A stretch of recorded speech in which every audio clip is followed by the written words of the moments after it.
It's time for our 5-minute Bible study in the book of Genesis. We've been looking at the account of Abraham, the man of faith. Last time we examined Genesis 17, which was the reaffirmation of the covenant. God reaffirmed his covenant with Abraham. And then God gave a sign of the covenant, a symbol of the covenant. And that's what we want to read about today. And God said to Abraham, "As for you, you must keep my covenant, you, your descendants after you, for many generations to come. This is my covenant with you and your descendants after you, the covenant you are to keep. Every male among you shall be circumcised. You are to undergo circumcision. It will be the sign of the covenant between me and you. For the generations to come, every male who is 8 days old must be circumcised, including those born in your household or bought with money from a foreigner, even those who are not your offspring. Whether born in your house or bought with your money, they must be circumcised. My covenant in your flesh is to be an everlasting covenant." This was the sign of the covenant between God and Abraham, and thus between God and all the descendants of Abraham. A sign that you as a people belong to me, your God, and that I, your God, will be faithful to you, will save you, will deliver you, and will ultimately send the one who is the Savior of the world. The circumcision was that sign for the Israelites that God's covenant will never be forgotten. It is eternal. God gives us signs of his love. He gives us affirmations of his grace upon us. Now in the New Testament, there's a sign of the new covenant.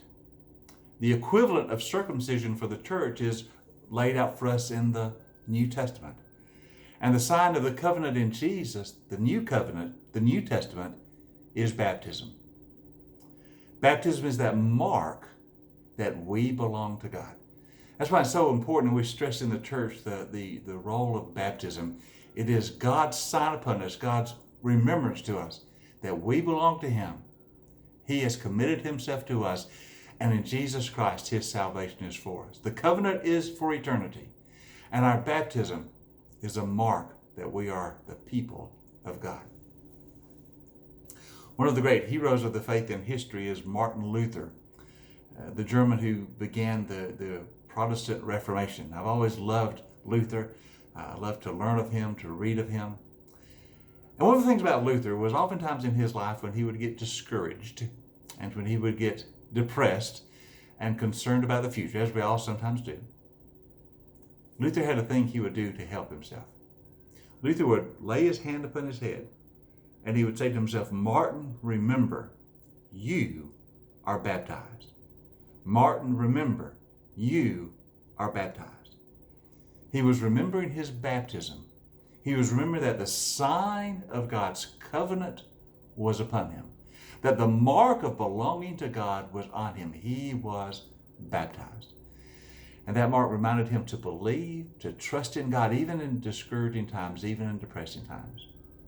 So as we read the story of circumcision in the Old Testament, how that was the sign of the covenant, we also remember baptism in the New Testament. That's the sign of our covenant with God, the new covenant. It's just a reminder to us, a symbol to us, that God is faithful. He always will be. And even when we get discouraged, even when we get almost in despair sometimes, just remember you're baptized. The mark of God is on you. So keep believing, keep trusting. God's covenant will never waver. His covenant will never be nullified. If you believe in Jesus, you belong to God and you are safe.